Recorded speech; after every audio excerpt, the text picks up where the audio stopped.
katika maisha yako unawahi pitia vitu ambavyo vinauma, ambao vinachukua muda mwingi, na unaanza jiuliza, Mungu wangu uko wapi? Yawezekana umetupiliwa, yawezekana umesaulika, yawezekana umepitia matatizo mengi ambayo imekuvunja moyo na kusema, kwa nini maombi yangu imechukua muda? Leo tuna neno kwa ajili yako. Ili ni neno lako, na kuomba kaa nami na watch video hii hadi mwisho, maana ina uwezo wa kubadilisha maisha yako na kuigeuza kuwa yenye nguvu na kukuonesha jinsi maisha yako inafaa, sivyo unaowazia. Neno la leo inatuonesha ya kwamba kutoka kwenye hali ya kudharaulika na kuwa kwenye hali ya kuheshimika. Tutasoma katika kitabu ya Mwanzo sura 50 mistari ya 20. Na neno tutaendelea kugusia humo ndani ni neno Yusufu aliambia ndugu zake, akawaambia, mulikusudia mabaya kwa ajili yangu, lakini Mungu alikusudia haya yote kwa mazuri.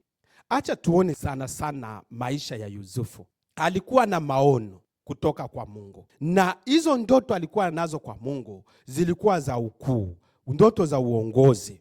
Lakini kuliko yeye aone mafanikio, aliendelea kuona machungu. Na alichukiwa na ndugu zake. Ndugu zake wakajaribu kumuua, baadaye wakamuuzisha kama mtumwa. Kukataliwa imeanzia kwa familia, kisha ikawa mbaya, ikamupeleka kwenye nchi ya kigeni ambao hajakuwa na nyumba, hajakuwa na msaada, hajakuwa na ulinzi wowote ule. Lakini aliendelea kubaki mwaminifu kwa Mungu. Baadaye ingine jaribu likaja, akashitakiwa kwa uongo na mke wa Potifari. Tena sababu ya uongo akajikuta gerezani, si kwa siku lakini kwa miaka. Hapa ilikuwa shida sana. Acha tuingilie ndani. Kwa jela, Yusufu alikuwa na uwezo ya kusema, Mungu ameniacha, ndoto zangu zimekufa, hakuna kitu kitabadilika tena kwa maisha yangu. Lakini yeye hajasema hivyo. Aliendelea kumwamini Mungu aliye juu. Na ukweli ni huu, kucheleweshwa sio kukataliwa. Maumivu haijamaanisha Mungu ametusahau. Machozi unatoa mchana usiku haijamaanisha Mungu amekusahau. Miaka umemaliza unalia haijamaanisha Mungu amelala. Mungu iko kazini. Hata wakati Yusufu alikuwa kwa jela, Mungu alikuwa anaandaa jinsi ya kumuinua. Acha tuone. Yusufu alienda, alitumbukizwa kwenye shimo, akauzwa kuwa mtumwa, akaenda kwenye jela. Lakini haya yote ilikuwa inamsogeza tu kwa mafanikio ya Mungu. Ilikuwa inamsogeza tu kwa hatua ya Mungu. Ilikuwa inamsogeza tu karibu na Mwenyezi Mungu. Na kwa sababu Mungu alikuwa anaandaa kitu ndani mwake. Alikuwa anaandaa tabia mbele ya kuinuliwa kwake. Alikuwa anaandaa imani mbele ya kuinuliwa kwake. Alikuwa anaandaa unyenyekevu mbele yeye ainuliwe. Tusikie hapa ukweli. Ukweli ni kusema kwamba kila kitu chochote ambayo kinakuumiza leo, kila kitu chochote ambayo kinakuletea machungu leo, kinaweza kuletea hata mema baadaye. Yusufu alikataliwa na ndugu zake, na ndugu zake walijaribu kumuua, lakini ile yote ilimsogeza karibu na ahadi ya Mungu, ilimsogeza karibu na ndoto zake. Mke wa Potifa alimshtaki kwa uongo, hiyo ikampelekesha jela. Lakini huko kwa jela alikuwa, jela ikamuunganisha na ufalme. Yawezekana matatizo unapitia, yawezekana unaweza kuwa kwa jela ama kwa gereza la magonjwa, gereza la kucheleweshwa, gereza la ukosefu, gereza la kudharauliwa, gereza la maumivu, gereza za kukataliwa. Hizo zote zinakusogeza mahali. Sababu ukweli ni kwamba yale unapitia leo haijakuwa mwisho wa historia yako.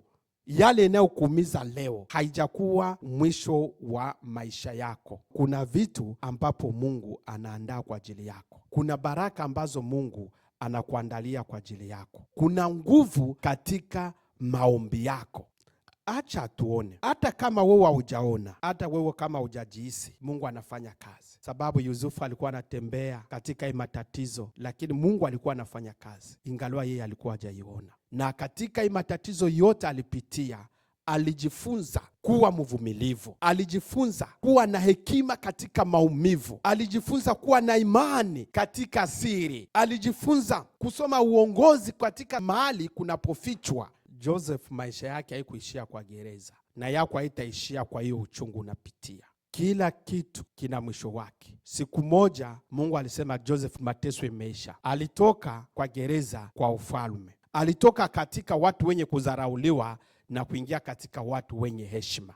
Alitoka katika sehemu ya kuharibika na kwenda kwa sehemu ambayo yenye kujengwa upya. Siku moja tu. Hata unaweza tuandikia kwa comment, siku moja tu. Hata unaweza ambia Mungu, siku moja tu. Leo Mungu anakuuliza, utaendelea kuniamini katika uchungu? Utaendelea kutembea na mimi hata hakuna kitu ambacho kinaendelea vizuri kwako? Mpendwa mwenzangu, kukataliwa na machungu inakusogeza mbele, inakuandaa kwa mafanikio, inakuandaa kwa kazi la Mungu. Unaweza sema hili kwa maombi, machungu yangu ina lengo. Hata unaweza andika kwa comment, machungu yangu ina malengo. Kuchelewa yangu sio kukataliwa. Mungu ananijenga upya. Joseph alianzia mahali kunaharibika, mahali ya mateso, lakini alimaliza na nguvu. Alianza kama mtu mwenye anadharaulika, lakini baadaye alimaliza kuwa mtu mwenye heshima. Hiyo mateso unapitia, machangamoto, kupanda kushuka, maombi umeomba unafikiri haijajibiwa, Mungu anayefanyia kazi. Jioni unaenda kanisa unarudi, lakini maisha ni yale yale. Unaenda mlimani kuomba unarudi, maisha ni yale yale. Haujalogwa, haujafungwa, haujalaaniwa, hauna makosa. Mungu anaandaa maisha yako. Kuna malengo ambazo Mungu anaandaa. Kuna nguvu ambazo Mungu anaandaa. Katika maumivu na uchungu, kuna nguvu ambazo Mungu anaandaa ndani ya maisha yako. Na hizo nguvu ndio zinafanya kazi. Na hizo nguvu ndio zitakubadilisha wewe. Usichoke. Simama, endelea na kila kitu kitakuwa sawa.